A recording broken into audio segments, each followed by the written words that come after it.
Brightstorm has thousands of high-quality videos covering all major subjects. Please check out more at www.brightstorm.com. I can write a polynomial with any kind of zeros. Here I'm going to be looking at all real zeros, even if I know one other key point, because that's going to tell me what my leading coefficient number is. So let's go ahead and look at this example. It says write the third degree polynomial p of x that has zeros 1, 1/3, and -2 if p of 0 equals -4. Okay, let's break it down. Third degree means I'm going to have x to the third as my highest exponent. Here are my zeros, so I'm going to be turning those into factors like x minus whatever. And then this p of 0 equals -4, that tells me that if I put in 0 for the x number, that the y value is 4. That's also coincidentally the y-intercept. Okay, so here's how I'll start. I'll start with p of x equals, let's do my zeros first. If I have a 0 of 1, that's going to show up as a factor of x minus 1 because I changed the sign. To deal with a 0 of 1/3, I'm going to make that 3x minus 1. You could also do x minus 1/3, but then you're going to have fractions in your expansion, which could be totally fine. These will give you the same thing. I prefer this because it has only integers. And then instead of x minus 2, I'll write x plus 2. And then to account for this p of 0 equals 4, I'm going to put in there my leading coefficient number, but just leave it as a for now. I'll come back to that later. Okay, so now I need to do the expansion. I'm just going to pick to do the first two binomials and FOIL those guys. Whatever my result is, I'll multiply by x plus 2. There's no real rhyme or reason to that. I don't know, thought that'd be a good way to do it. So if I FOIL, I'll have for my first 3x squared outers, inners, I'll have minus 4x, and my last is plus 1. Okay, then what I'm going to do is x to the third times this binomial, then negative 4x times the binomial, and then positive 1 times that binomial. So here's what it'll look like.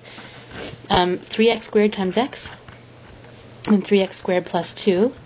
Now I need to do the negative 4 business. Negative 4x squared minus 8x, and then plus x plus 2.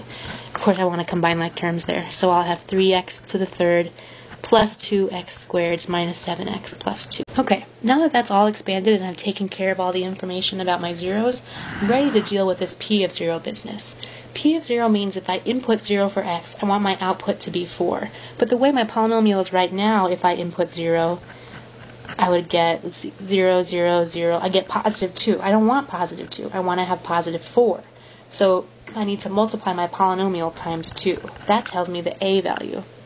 So here's my final answer. Oh, not quite final, almost final. 2 for my a value, multiplied by 3x third plus 2x squared minus 7x plus 2. Okay, so let's distribute that 2, and then we'll be done. 6x to the third plus 4x squared minus 14x plus 4. And the reason why this is clever is because now if I plug in 0 for x, I'll have 4 as my y value. Now you could check your work for all of this by factoring this thing. You notice it has a greatest common factor of 2, which is not surprising. And then either use factor by grouping or synthetic division with some of the zeros that we know to make sure that I do correctly have my polynomial set up. By 2. I can't do this with you two laughing back there.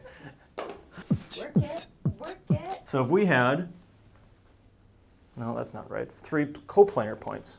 So have you ever gotten off an airplane? That should be Less than. yeah. Dang. Is it like 500 degrees in here or what? All right, so when you're in chemistry class, you're going to be doing a lot of work. You're going to be starting over. So as an example, we could consider like you've got a chain hanging from two fixed.